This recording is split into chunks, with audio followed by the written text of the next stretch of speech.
Hi, my name is Red Boswell. I'm the president of IFPG, the International Franchise Professionals Group. The purpose of this video today is to give franchisors, whether you're an emerging franchisor or an established brand, more insight on what it looks like to work with franchise consultants. Now, let's get some definition in terms here. Franchise consultant, franchise broker, franchise matchmaker, franchise advisor, franchise coach. All those terms and even more, really that same individual. The person, and they're, by the way, with IFPG, we've got over 500. So they're individuals, individual business owners typically, who have dedicated their career to helping folks learn about franchising and determine if franchising is a good fit for them, and then help matchmake them or help identify that ideal franchise for them. So that's who we're talking about when you hear me say franchise consultant. Individuals who are helping find buyers for you, the franchisor. Okay, so these next few minutes we're going to talk a lot about what it means to work with a broker, understanding the broker community, the franchise consultant community, and the industry as a whole. So whether you're emerging or whether you're established and just never worked in this field to generate new leads, pay attention. Hopefully I'll get you some good insights. Got some few notes here to help keep me on track. First, why work with franchise consultants? Why work with brokers? So first and foremost, financial risk. It's much, much lower. Industry numbers are thrown around a lot, but for over a decade, we've heard that it takes at least $10,000 invested into marketing your opportunity to get a deal. Now, most people I talk to, and I talk to a lot, would say it's more like twice that unless you're an established brand and a household name. So whether it's $8,000 or $25,000, a franchisor has to invest a lot of money and a lot of time into finding buyers to market their concept to ultimately close a deal and award a franchise. With the franchise consultant community, you invest insanely amount less to get that same result. Now, after the fact, you are paying a pretty significant success fee, but the risk is not there anymore because you're paying after the fact out of the franchise fee itself. Okay, so that's something to know. We'll talk more about what that number looks like in a little bit. Another one is less time. I, as a franchisor, most of 16 years, worked with all the consultant groups, worked with probably 1,000 different franchise brokers and closed tons and tons of deals with them. I can assure you time is just as important as money, because time is money, as we all know. To give you an example, I just 2 years ago, I had, over a 12-month period, I purchased 1,200 leads from portals, from websites. And this is just an example. Nothing against portals. They serve a purpose. They have a nice place in many strategies. But in this scenario, I'm giving you an example. I was getting 1,200 leads. Well, guess what? Rockstar Red closed one deal out of 1,200. I don't know if I was more upset about the $60,000, give or take, that I invested for those 1,200 leads, or the insane amount of hours I invested into following up and calling and emailing and texting and calling and calling and calling. So from a broker standpoint, you're not going to get 1,200 leads and close one deal. It's going to be astronomically lower, which not only yields you a lot more time and quality with quality candidates, but ultimately, and this is proven time and time again in the industry, that candidate that ultimately is awarded a franchise tends to be a better franchisee. They follow systems a little better. They've been vetted better. They flow through your franchise discovery process faster typically. They don't have as many questions about what's going on. They have that consultant on the back end that's in many cases holding their hand, educating them, guiding them, advising them through that process. So from less time, less hassle, less risk, those are some significant reasons. Another reason might be, well, better candidates. We talked about that, better franchisees ultimately. And then faster, easier process. I hit on that one. And lastly, candidates you'd never see otherwise. This message was hit home to me firsthand. I was, again, a franchisor working with the brokers, and I looked across the room at one of their conferences and I saw an old buddy. Saw a fellow that had been in the industry for 42 years. Very well respected, admired by so many, including myself. And I went up to him and said, Mike, Mike Hawkins with the Dwyer Group, now called Neighborly. Great guy, legend in the business. And Mike, what in the world are you doing here? That you guys don't work with brokers. You've got 21 brands. You've got billions of dollars of revenue. You have tens of millions in a marketing budget. You got 60 some odd people in your franchise development department hammering the phones and emails all day. What in the world are y'all here for? Did you get fired? Did you get laid off? Did you transfer to another company? What happened? He said, Red, we acquired 3 new brands that had grown almost exclusively through the broker groups. And so we said, we got to take a look at this. They've done something right. It's worked for them. Maybe there's something we, as the Dwyer Group, now Neighborly, are missing. And he said, we came to realize that no matter how much budget we had, money, how many people we had prospecting, we were not going to see the leads that the brokers were giving us. Sure, there may be an occasional overlap, but the leads, those consultants out there were finding for us and for the brands we acquired, we just never would have seen. So it was yet another avenue to new franchisees. So regardless of your size, from emerging to the extremely established, the broker world can offer you some very significant advantages and benefits. Now, it's not for everyone, but hopefully I'm going to continue to help you get clarity on if it is or is not. We talked about the synonyms, the names of the folks in the industry. 3 influencers. So this is another. I'm going to be jumping all over the place. I'm a little bit ADHD, but I want to give you some different nuggets to understand this world more. I'll speak to franchisors every day, and some of them who come usually from a sales background will say, Red, we get it. It's all about the commission, isn't it? It's all about the commission. You guys, your brokers, they just are interested in the commission. He who has the highest commission wins, right? Absolutely not. Now, commission is a factor.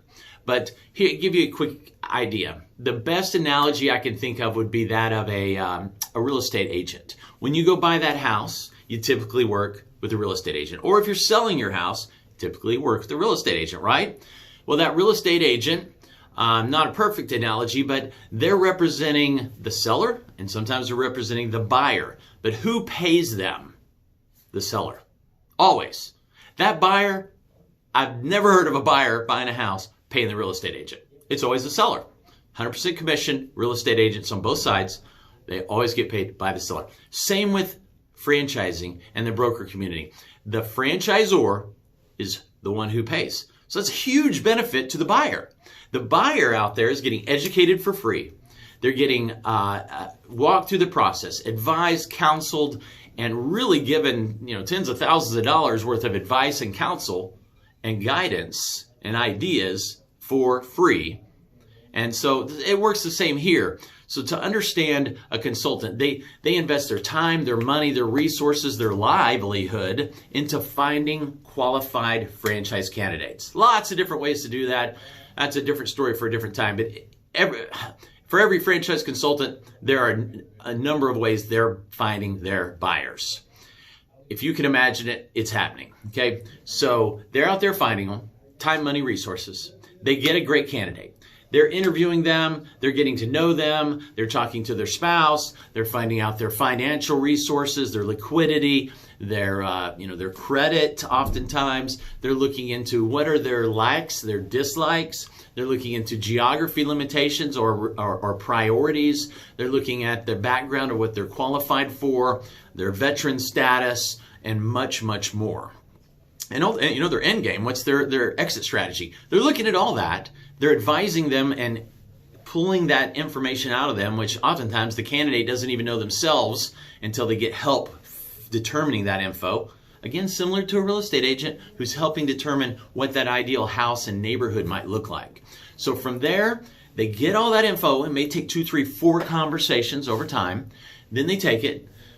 Without the candidate there, now the consultant is going into, in our case, the IFPG website. They're logging into this very significant website, portal, if you will, and entering that data. Now, that data stays private. They're not entering names and phone numbers and emails. They're entering liquidity. They're entering geography requests. They're entering all that information anonymously on the part of the buyer to determine, IFPG, for instance, has well over 400 franchise opportunities. They're honing that down to maybe the top 40 or it might be the top 14 opportunities that meet all the criteria.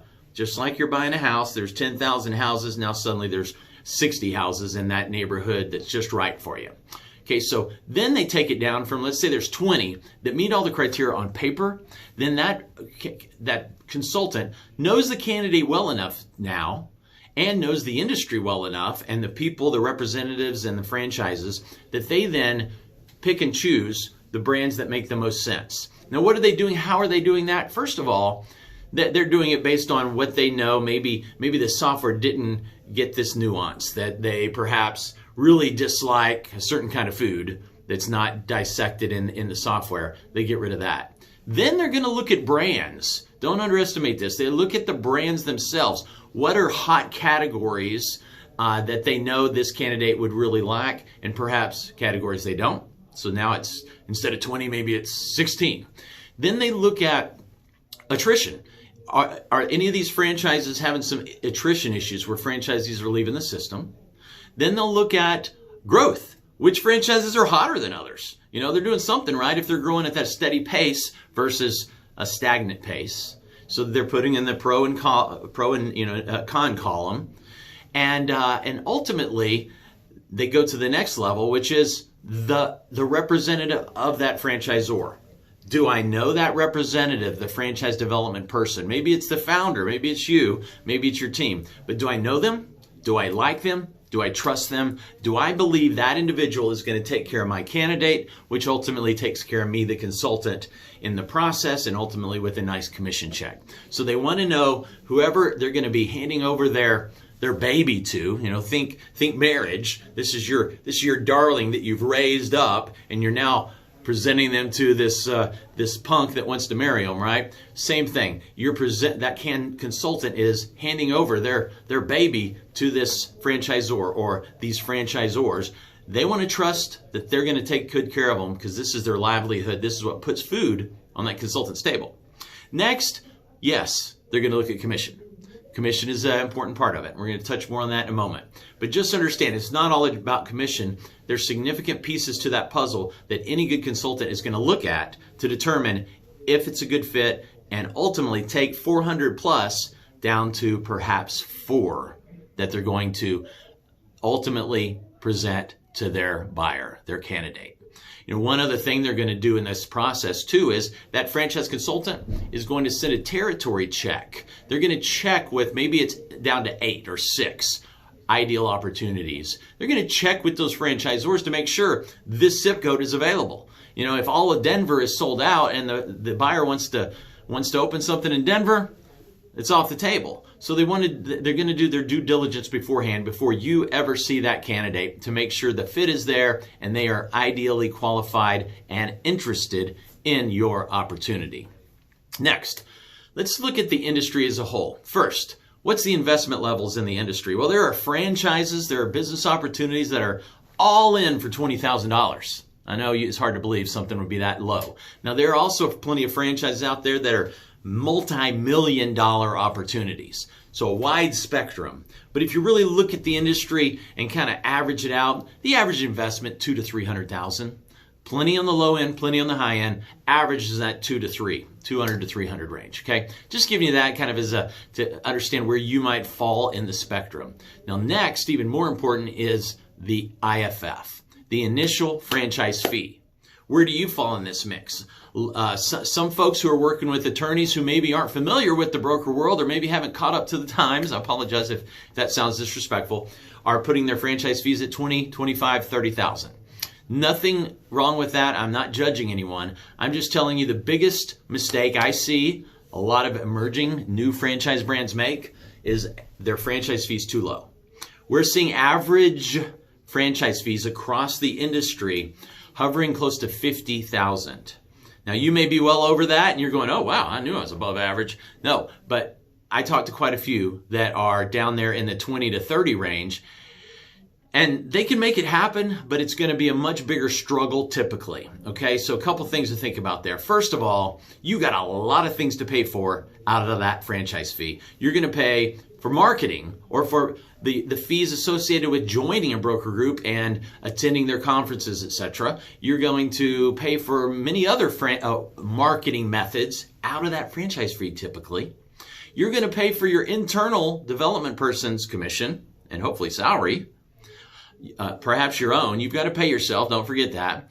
And then you're going to pay the broker a success fee after the deal closes. There's a lot of, and I just touched on the high level stuff. There's a whole lot that has to come out of that. The legal fees, perhaps the training, if you haven't separated a training fee out from it, and many more.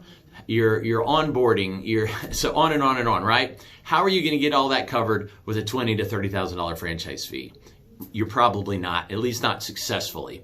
So I encourage you to consider, if yours is low, to get it bumped up there to a more reasonable $40,000 to $60,000 level. Now you may say, as I hear often, oh my gosh, we can't afford that. That's unreasonable. The industry, you don't know our industry, Red. Everybody that does pizza restaurants is at 30 or give or take. Okay, that's fine.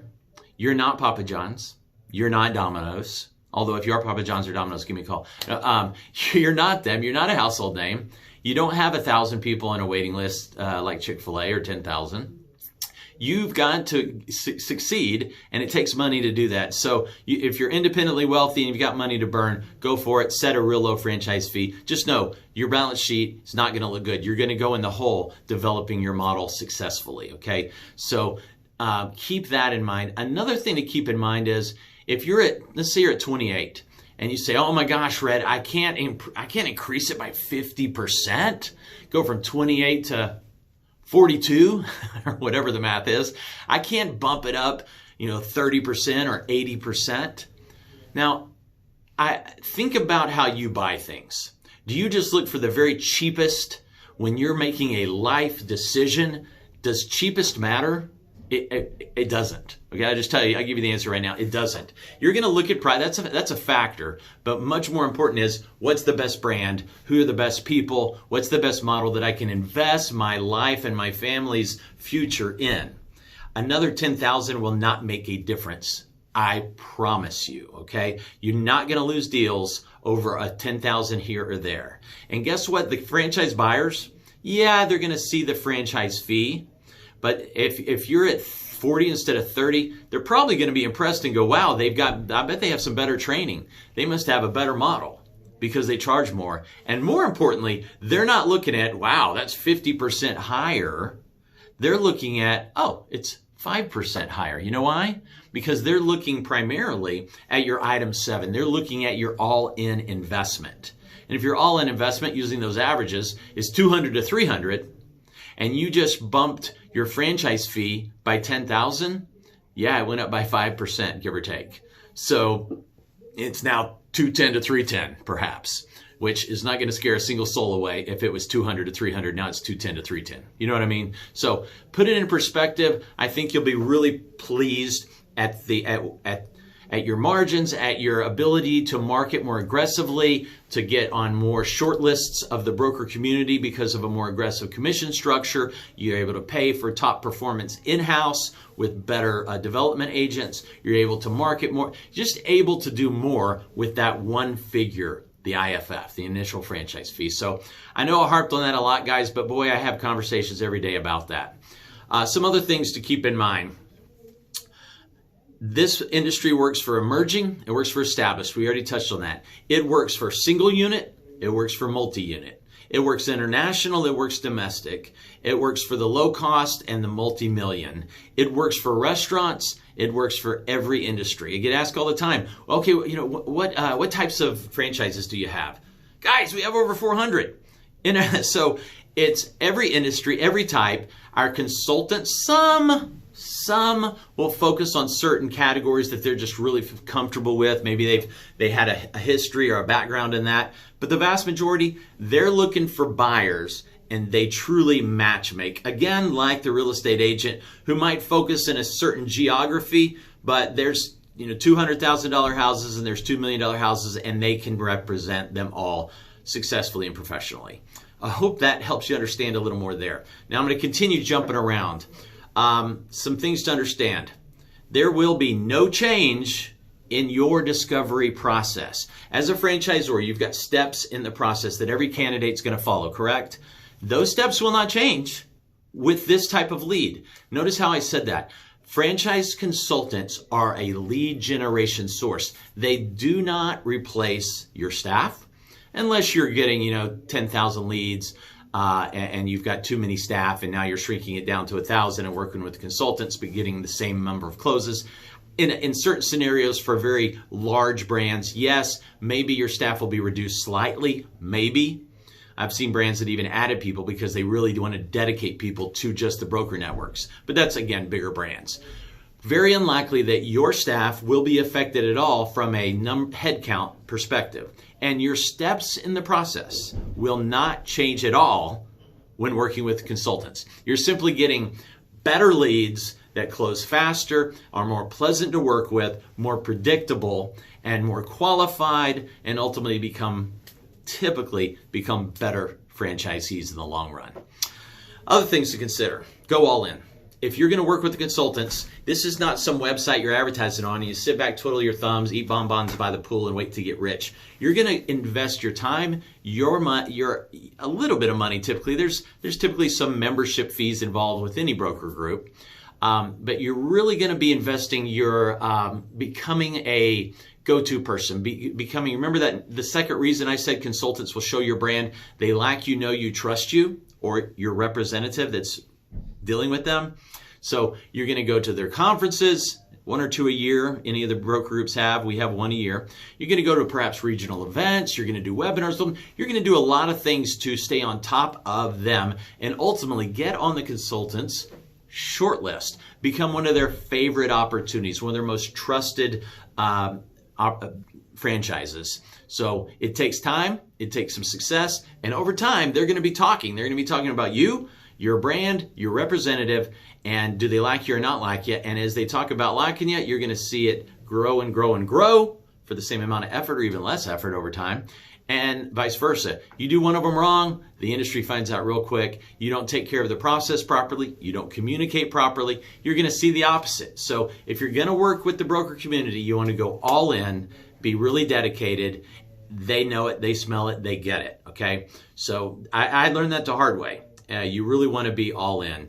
And all in doesn't mean you got to go hire somebody full time. You just want to stay on top of the process, stay on top of your information within the broker community. And attend their events. Next, you can work with multiple groups. Okay, a lot of folks will ask me, kind of nervously, Red, we're thinking about maybe going with somebody else. I'm like, awesome. As a franchisor, I worked with multiple groups at once. No harm, no foul. You can work with them all. Some you may mesh with better than others. Some you may find a slightly different kind of candidate, perhaps. But if you're going to go in with the brokers, in my opinion, might as well work with more than one. It's a little bit more money, not much more time, maybe another event a year or 2 or 3 a year. But ultimately, if you're getting into that world, might as well work with multiple ones. Now, I'm partial. IFPG, I believe, is the best. We certainly are the biggest. So keep us on your short list, please. Another thing to consider.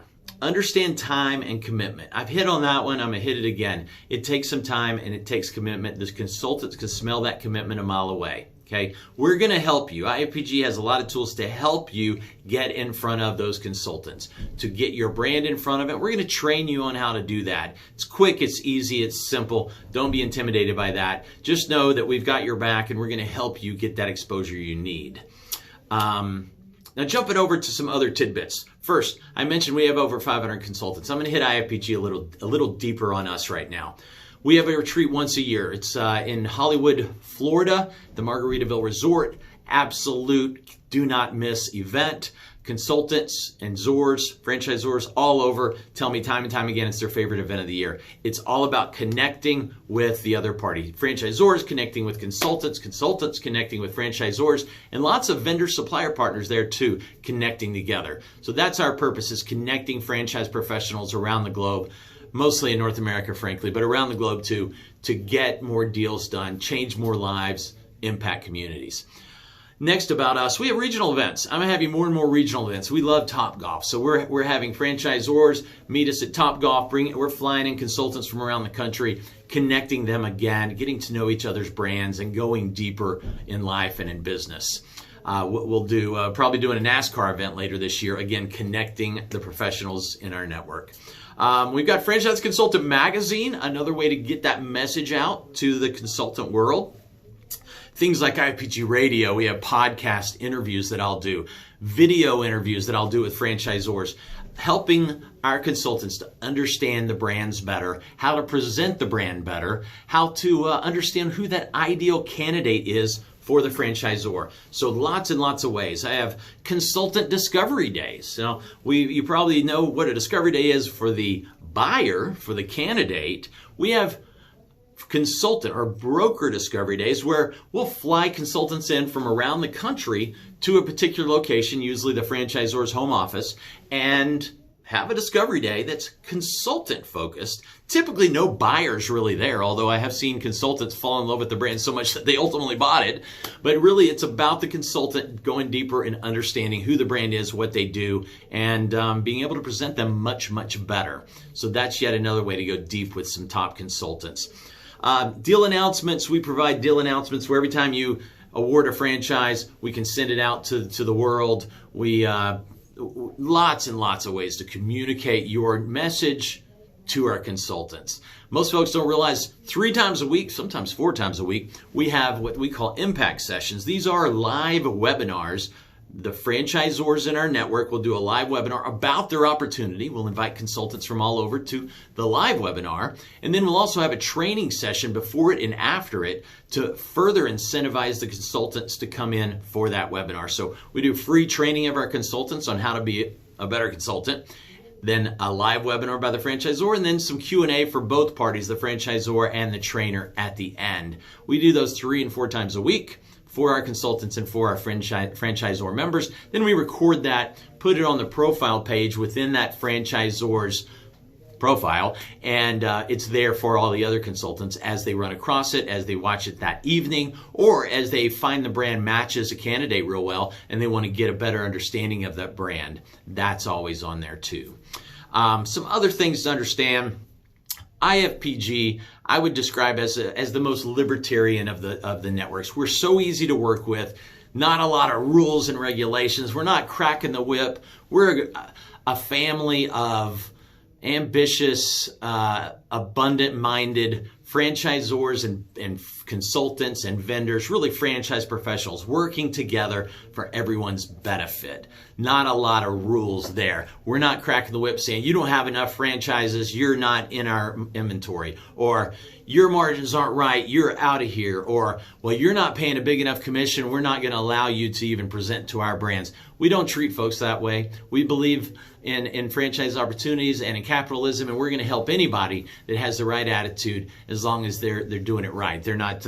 We're not letting folks in who have big legal issues. We're not letting franchisors in who have massive attrition. Those type of issues. But if you've got ethics and you agree to abide by our ethics policies and you want to build something great, IFPG could be a great resource for you to do exactly that. So if you'd like to learn more, hopefully this was a little bit helpful, touched on a lot of things, but super proud. We were voted by franchisors. Nobody in the world voted except franchisors. Very respected entrepreneur magazine. We were voted #1 broker group in the world this past year. Super proud of that. It's our own franchisor members out there voting. Many of them work with multiple groups, and yet we got voted #1 by a long margin. Super proud of that. And we'll continue to grow, to provide abundance, and to change lives together, hopefully with you if you think and we think it's a good fit. Reach back out to us if you want to learn more, if you want to talk more, if you'd like a tour of our tools, our software, our support, the technology behind the scenes that you as a franchisor would be working with, or perhaps you as a consultant would be working with, or a supplier partner. Those are the 3 types of members. Then let us know. I'm sure there's somewhere on the screen you can click, or you can email us at, what's our email? It's, go to ifpg.org. ifpg.org. You can fill out a simple form there. Sorry, I forget which email goes to where, and we will certainly jump back on you real quick. You can also call us, and we have 800 numbers, 877-9, sorry, it's on my wall here, 888-977-IFPG. I need another cup of coffee. 888-977-4374. And then extension 110, extension 110. That'll get you to our member relations department, and they'll help get you absolute clarity on if this is a good fit. Talk to you about the very simple and amazingly low cost options depending on what you're looking to accomplish. Thank you again. Red Boswell, President of IFPG. Appreciate your time today. Hope you found it helpful and beneficial. Go make a difference.